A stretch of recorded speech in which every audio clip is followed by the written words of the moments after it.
What I have here is a Corbin Russwin large format core. There we go. Pretty shiny, so it doesn't want to focus too well.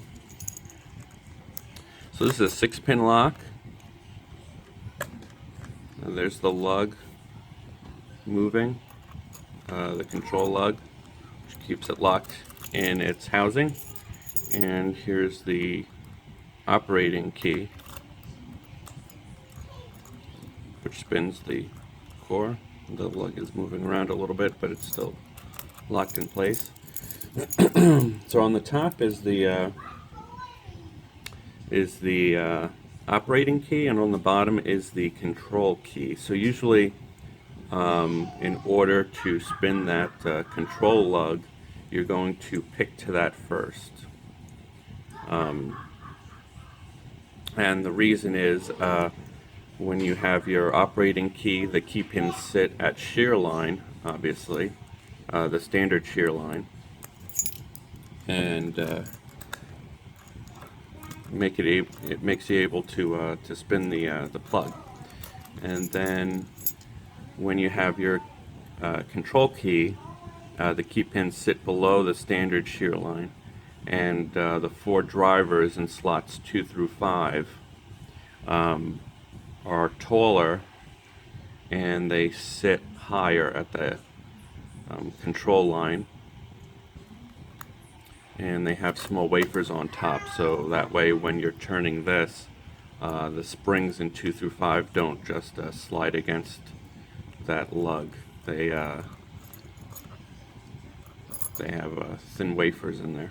So I think I'll make a video on how exactly that looks. It's somewhat confusing, but just by the nature of these things, usually because you'll have a control that sits lower than the standard shear line, you'll pick it to control first. So that's somewhat of a security concern, I would say.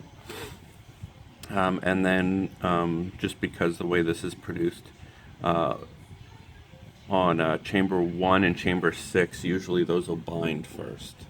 So I'll go ahead and try to pick this on camera. It could be somewhat difficult because of the bitting and the restricted keyway. Okay, so that was pin 1. Then I went to the back. That was pin 6, and now I'm just working on pins 2 through 5. Trying to get clicks out of them and hopefully pick it to control. Okay, so that's that. It was already picked to control. Again, not too difficult.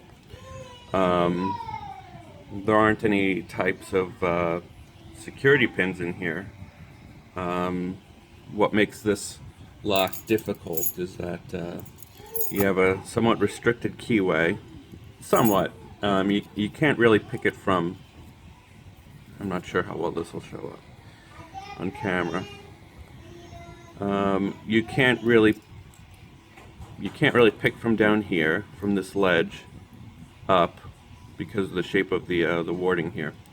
So you're forced to pick from this ledge here, and you don't have too much room for a pick.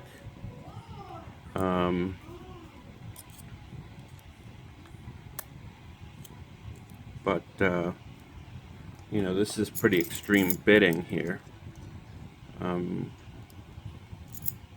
Let's see, this is where I picked it to. So pretty extreme bitting, but I was still able to fit a tool in there and pick it to control. In this case, it was a DeForce Diamond in 25 thousandths. Alright, so I think that's it for this one. Very cool lock, nice tolerances. I think I'll take a look at the insides in a separate part, just to show you how the drivers work. It's not overly complicated, and if you do get it apart and you get the drivers and the wafers mixed up, as long as you have the keys, it's pretty easy to figure it out. It's really just 4 chambers, 2 through 5, that you have to worry about. But that's all. Okay. Thanks for watching. and happy picking.